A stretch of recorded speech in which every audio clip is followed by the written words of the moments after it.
Clicker. Okay, so welcome to Flink for Asia, and I'm Boyuan, and I'm taking charge for the platform for AI in Alibaba Cloud. And actually, I worked in Alibaba Cloud for over 10 years, and in this industry for over 15 years. And this is the second time I came to Flink Forward.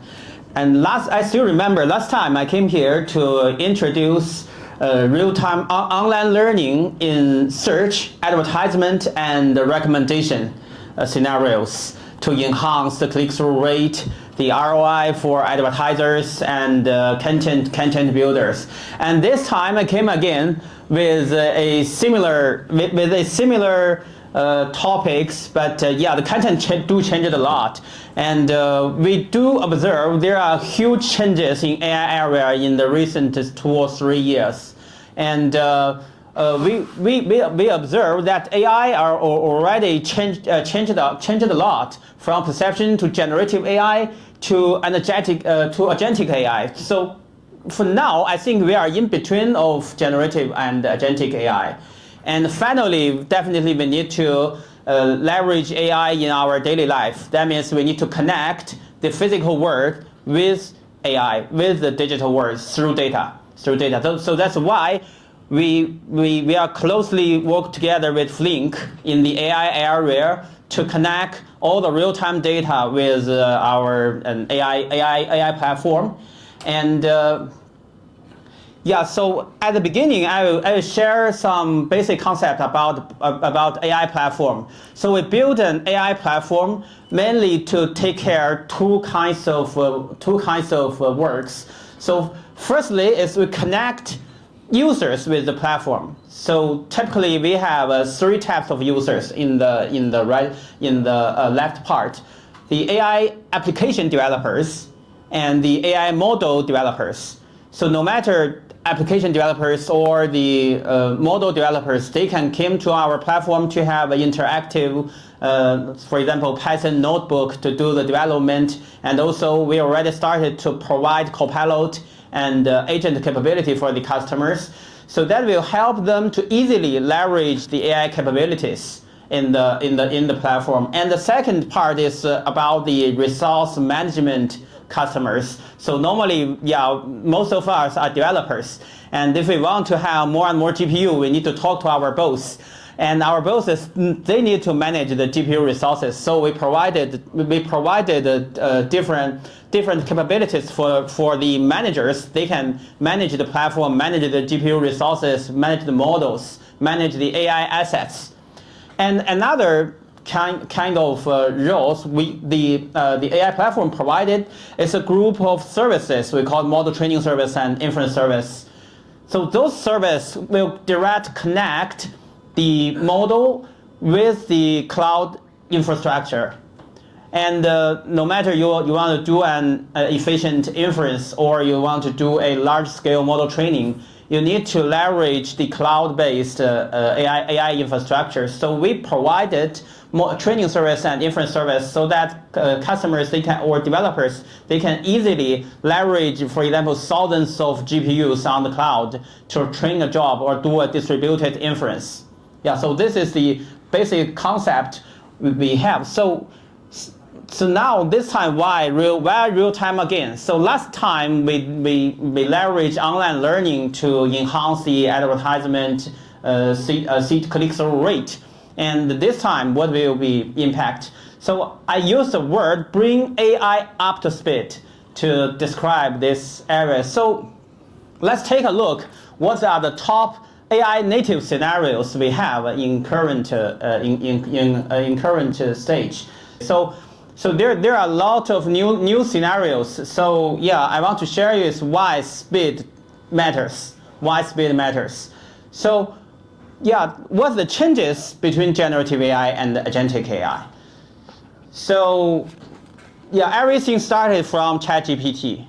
So the top scenario in current wave of AI is chatbot. So we cannot have too many tokens consulted by the inference service. But when we came into the event-driven AI workflows, the system will generate the request automatically. So yeah, and of course, lots of our system are already chained together by leveraging Flink. So we use Flink to transform different events through different systems. And for now, we need to add a model inference service into this chain. And there will be a lot of new challenges for AI inference framework. So yeah, what are the top requirements for inference service? It's definitely ultra low TTFT, time to first token. So yeah, if a human being asks a question, maybe we can afford to wait for, let's say, 10 seconds or 5 seconds. But if there are a lot of systems to communicate with the large language model, the systems cannot wait too long because there are a lot of new events generated by the systems. So we need to provide a group of new capabilities for our inference service so that we can integrate the inference service with Flink together. So let's take a look. So this is the new AI infrastructure for an inference service. So there are a lot of changes in the left part. So previously in the search and advertisement, the search recommendation and advertisement industry, the inference is nearly all of the inference are real-time sync inference. Yeah, we need to call the inference service, and the service will respond in milliseconds. But for now, there are more and more asynchronized inference or offline batch inference. So this brings in new challenge for the inference service. So inference service is already not only an online system, but also a batch computing services. And we provided different layers of capabilities for the developers they can leverage. So in the bottom part, as I mentioned before, we easily connect the inference service with cloud infrastructure, connected with GPU. So developers don't need to take care about the automatic scale up or scale down, this kind of thing. And also we can directly leverage elastic resource pool. That means you can leverage very cheap resources on the cloud. Yeah, if you have some offline batch inference tasks, you don't need to finish it, let's say in milliseconds or in minutes. So maybe you can wait for 1 hour or even 1 day. So in that case, you can direct leverage elastic resource pool to finish the inference work with very low cost. And also in the middle part is our core engine part, core inference engine part. Yeah, there are a lot of famous open source inference framework like VRM and SGLong.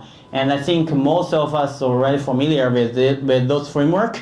And we fully integrated the open source framework together with our platform. And also we have our own, it's also open source. We call it Blade IRM. So this will help the developers to have efficient.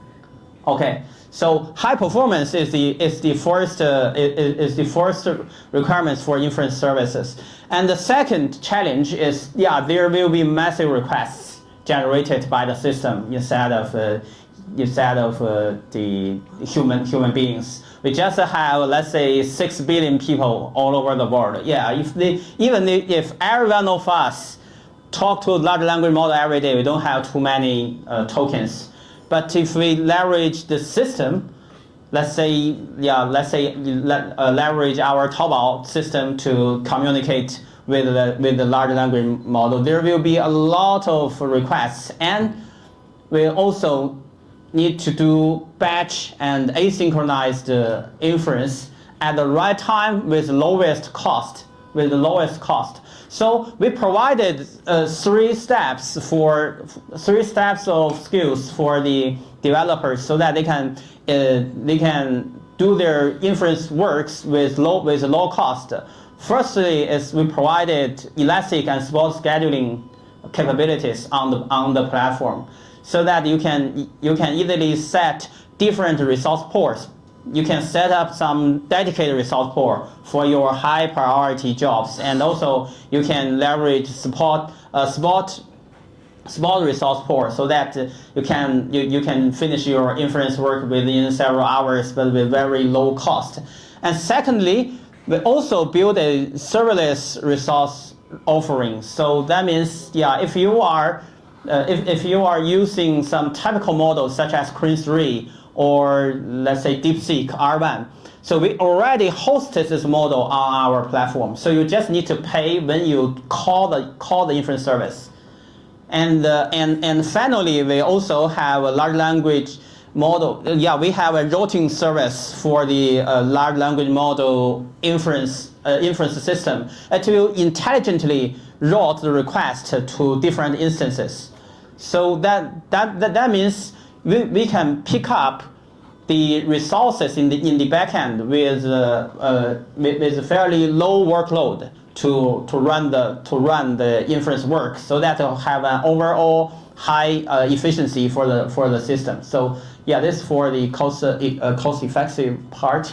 And also recently the most popular, very hot area is about distributed inference. So previously one server will hold the model and do the inference tasks for maybe thousands or even millions of customers. But for now, the model became bigger and bigger. So we built a distributed inference engine by leveraging prefill decode disaggregation and to support large-scale expert parallel. So all this task we have done is mainly for the customers and developers to speed up their inference works. As you can see in the right bottom part, on Crane 3, which is a model with 235 billion parameters, we already hit the token per second with over 15,000 on one GPU node. And also we have a very good performance on DeepSeek R1. Yeah. So yeah, this is for the performance part. Yeah. So with those kind of new capabilities, we can easily connect Flink with our inference service with high performance and low cost. Yeah. So another challenge for the new architecture is the sophisticated agentic workflow. So yeah, there are a lot of customized applications running on users' IDC or on the cloud. So as you can see from the left part, there are different kinds of roles in the system. So Flink and Kafka, I think they play a very good role as the coordinator. So we still need to manage the workflow, to define the workflow. Yeah, and you may think, large language model may help us to do the planning, to define the connections between different roles.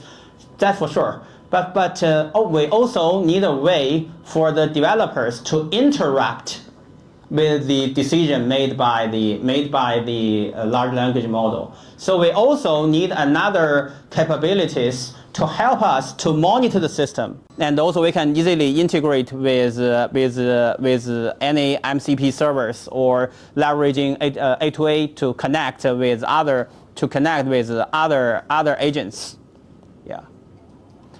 Yeah. So finally, with this kind of inference capabilities, we can integrate different systems with data running inside of Flink. So Flink can help us easily bring the data from one source to another source through no matter MCP or A2A protocol. Yeah, but this is not enough. This is not enough. Let's take a look what challenge we have. So suppose we already have a very powerful inference service, and we already connect the inference service with Flink, and we connected every system together. We still met huge challenge. So in the left part is a well-prepared high-performance agentic system. So it can answer all the questions very well. But in the middle, there are a lot of new nightmares. So yeah, this is some screenshot from let's say Cursor or some other our internal system. We call this issue agent corruption. So with more and more communication between systems and AI, the knowledge base will inflect a lot. So that means, yeah, we may not have enough computing power for those agents. So at the beginning, the agents can work well. But let's say for over 10 days or 20 days, you will see it running slower and slower. That mainly because the agent is not smart enough. It still can just do what we teach them at the beginning, at the beginning phase. So we still have a lot of ways to streamline tool chain for our developers to do model modification. For example, they can leverage the AI platform to do model evaluation, but if the model is not fit for their business scenario, let's see. Yeah, we are working together with Flink team to do some future work.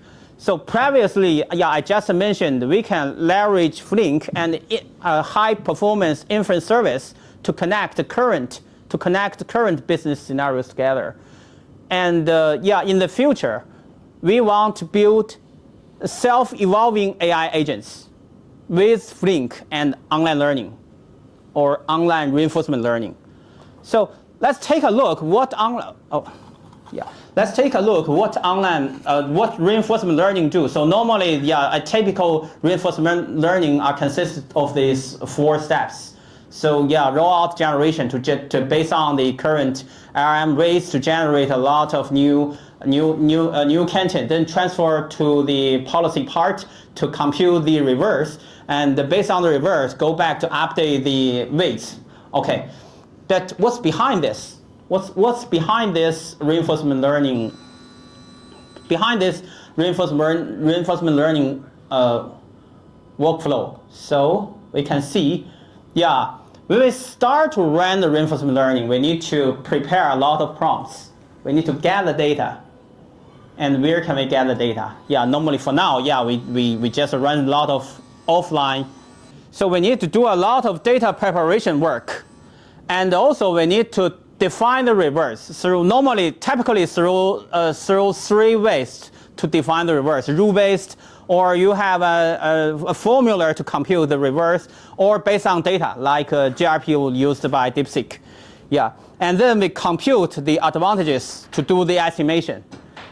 But you may answer, so for the reward part and the data preparation part are all built offline.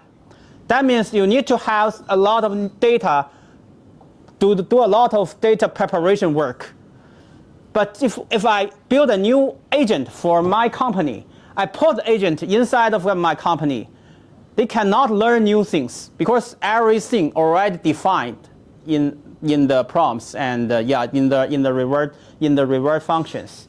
So we want to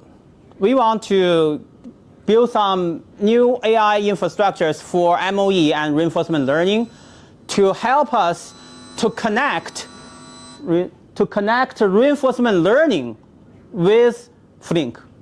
Previously, we connect inference with Flink. And in the future, we want to connect reinforcement learning with Flink.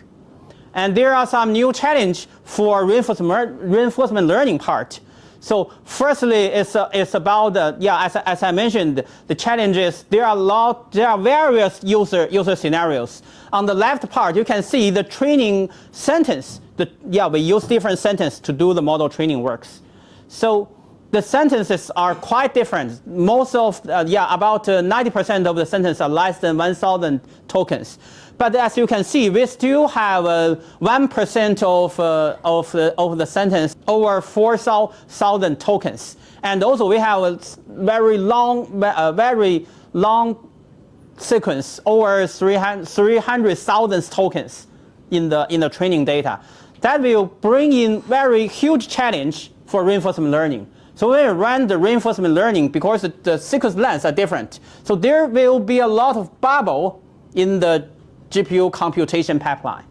That will cause a lot of new GPU needs. Maybe NVIDIA will like this, but for us, the GPU utilization will be fairly low. So we build a new framework we call PAI chunk flow. So chunk flow is a chunk-centric training method to recognize the input sequence. And based on the sequence length, we can combine different sequence into similar lengths, so that we can speed up the overall training reinforcement learning or supervise the fine-tune performance. In the left bottom part, you can see the overall throughput do improve a lot by leveraging this kind of technologies we built. And efficient framework for reinforcement learning with actually it's not only for long context training, it's for dynamic context training. Some contexts are very long, some contexts are very short. We still need to have a very high efficiency for both long and short context. Yeah. So we still have one more thing left. We want the agents can learn by themselves.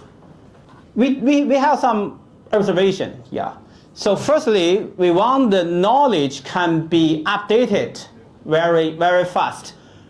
Suppose we already have a very efficient reinforcement learning tools or platform. We need to have new knowledge data put into the system. And for now, it need to be prepared and maybe prepare for several days. Then we started the reinforcement learning.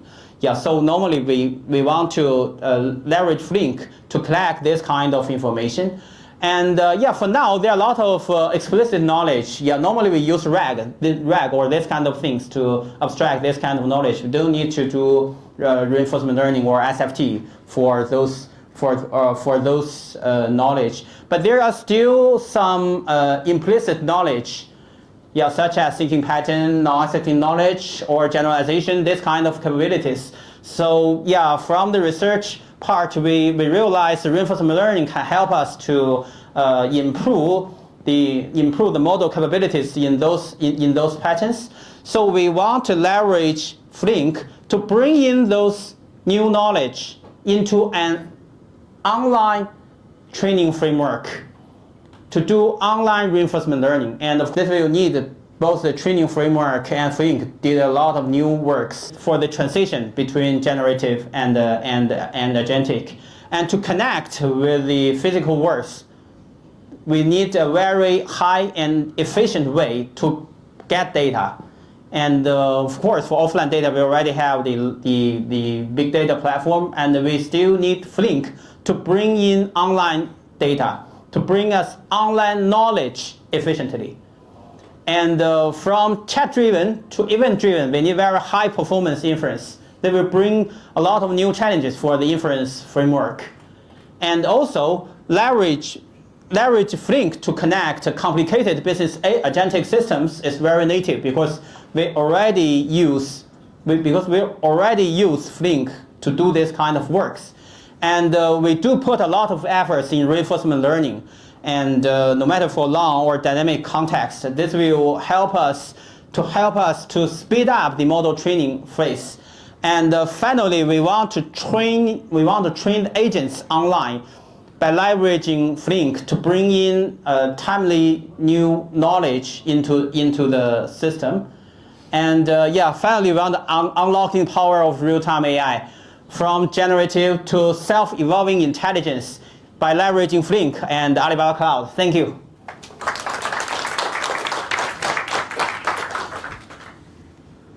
Actually, for now, it's not online reinforcement learning. For now, reinforcement learning, we still need to do data preparation and online. We are running this offline. We need to do a lot of offline data preparation work. Yeah. Yeah, one question. Yeah. So first question is about how we gather those kind of data together, because this huge amount of data the better. And the other question is, so how do you differentiate the conversational AI agent with event-driven agent? How to differentiate? Okay, so the first question is how we bring those data together, right? So yeah, currently we are running the offline training works, and we already use Flink CDC to do data integration through different systems. And I think in the future, protocol will be a killer feature for the developers, no matter MCP or A2A, because all the requests will be generated through the system, through AI automatically. So we need to have a protocol in the community so that the model itself can understand what's the knowledge behind the message. So the protocol will be a key. And the second question? The difference difference between chat and conversational AI and event-driven AI. Actually, from AI's perspective, from model perspective, we didn't do the differentiation. Yeah, we just deem them as a chain of tokens. Yeah, no matter it's a chat tokens or some event tokens, but the pattern of the interaction do change a lot. So we need to build a typical AI infrastructure to fit for the new communication pattern.